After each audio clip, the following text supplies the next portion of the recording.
Assalamualaikum dan salam sejahtera. Saya Hakim Rahman. Kita mulakan Buletin Awani jam ini dengan perkembangan terkini mengenai pengeluar sarung tangan nitril terbesar dunia, Hartalega Holdings Berhad, yang telah mencapai persetujuan dengan Northern Gateway Sdn Bhd untuk membeli 250 ekar tanah di Bukit Kayu Hitam, Kedah. Menerusi urus niaga melalui anak syarikat masing-masing iaitu Hartalega NSM Sdn Bhd dan Northern Gateway Free Zone Sdn Bhd. Projek itu merupakan fasa pertumbuhan terkini Hartalega dengan nilai pelaburan RM7 bilion. Ia merupakan sebahagian daripada pelan perkembangan Hartalega dengan sasaran pembinaan 16 fasiliti yang akan mewujudkan 12,000 peluang pekerjaan dalam tempoh 20 tahun akan datang. Menteri Kewangan Tengku Datuk Seri Zafrul Tengku Abdul Aziz dalam ucapan alu-aluannya berkata, pelaburan Hartalega akan menjadi pemangkin pertumbuhan ekonomi lebih pesat bagi kawasan sempadan Bukit Kayu Hitam.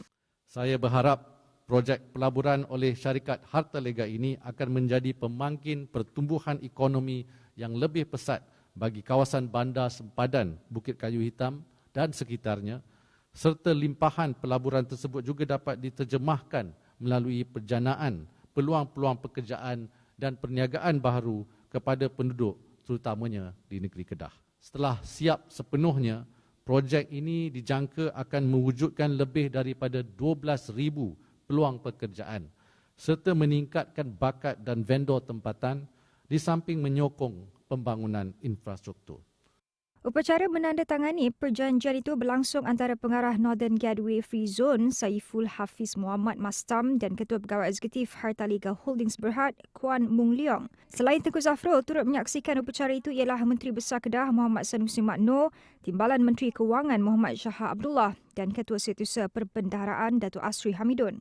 Pada masa kini, Hartalega mengekalkan statusnya sebagai syarikat utama pengeluar sarung tangan nitril dengan kapasiti 43 bilion sarung tangan setahun. Dengan pelaksanaan projek di Bukit Kayu Hitam itu, ia akan meningkatkan kapasiti pembuatan Hartalega kepada 143 bilion setahun sekaligus membantu mengukuhkan kedudukan negara sebagai pengeluar produk tersebut dengan penggunaan teknologi yang maju.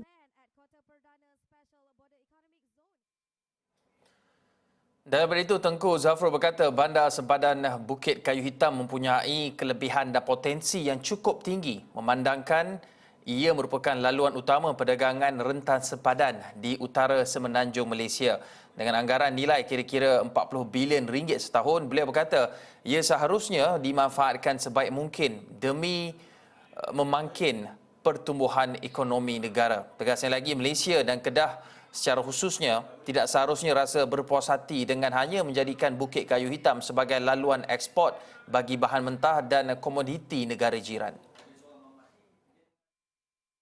Saya berharaplah agar usaha dan tumpuan khusus diberikan oleh Northern Gateway dengan kerjasama Kerajaan Negeri Kedah untuk meneroka peluang-peluang pelaburan baharu terutamanya dalam sektor ekonomi sekunder yang berimpak tinggi untuk dibangunkan di SBEZ Kota Perdana. Dalam konteks ini, apa yang saya maksudkan adalah sumber bahan mentah dan komoditi dari negara jiran yang kini diekspor terus ke negara-negara pengimport utama seperti China, Korea Selatan dan Jepun melalui pelabuhan Pulau Pinang boleh diproses dan dijadikan sebagai produk nilai tambah tinggi bagi pasaran ekspor menggunakan teknologi berdaya maju.